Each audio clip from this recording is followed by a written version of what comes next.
তামিরুল মিল্লাত কামিল মাদ্রাসার শিক্ষার্থীদের প্রথম অ্যালামনাই কনফারেন্স অনুষ্ঠিত হয়েছে।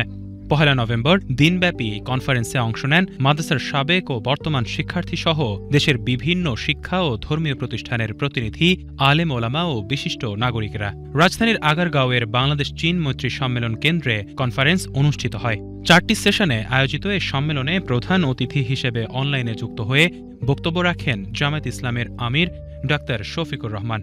অন্যান্যদের মধ্যে উপস্থিত ছিলেন অন্তর্বর্তী সরকারের ধর্ম বিষয়ক উপদেষ্টা আ.ফ.ম. খালিদ হোসেন, আমার দেশ পত্রিকার সম্পাদক ড মাহমুদুর রহমান, জনপ্রিয় দায়ী শায়েখ আহমদুল্লাহ, ডাকসুর ভিপি সাদিক কায়েম। আলোচনায় বক্তারা বলেন, তামিরুল মিল্লাত দেশের ইসলামী ও আধুনিক শিক্ষার এক সফল মেলবন্ধন।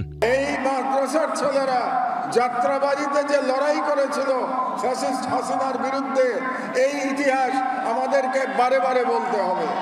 আমরা যেন আমাদের এই বিজয় ধরে রাখতে পারি এবং সেই ধরে রাখার বিজয়ে ইনশাআল্লাহ তামিরুল মিল্লাত মাদ্রাসার ছেলেরা, অ্যালামনাই, তারা সবাই নেতৃত্ব দেবেন। জুলাই আন্দোলন আমাদের চোখের সামনে স্পষ্ট করে দেখিয়ে দিয়েছে যে এই দেশে তরুণদের মধ্যে ব্যাপকভাবে দ্বীনি জাগরণ ঘটেছে।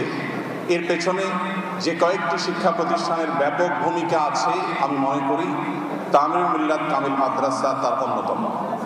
প্রিন্সিপাল ড খলিলুর রহমান মাদানির সভাপতিত্বে কনফারেন্সে উদ্বোধনী বক্তব্য দেন তামিরুল মিল্লাত ট্রাস্টের সেক্রেটারি ও মাদ্রাসার প্রিন্সিপাল মাওলানা জয়নুল আবেদিন। সম্মেলনে মাদ্রাসার প্রতিষ্ঠা লগ্ন থেকে বর্তমান পর্যন্ত ১২০টি ব্যাচের প্রায় ৩,০০০ নিবন্ধিত প্রাক্তন শিক্ষার্থী অংশ নেন। পুরো অনুষ্ঠানটি ছিল উৎসবমুখর স্মৃতিচারণা, সাংস্কৃতিক পরিবেশনা ও বন্ধন পুনর্নবীকরণের এক মিলন মেলা।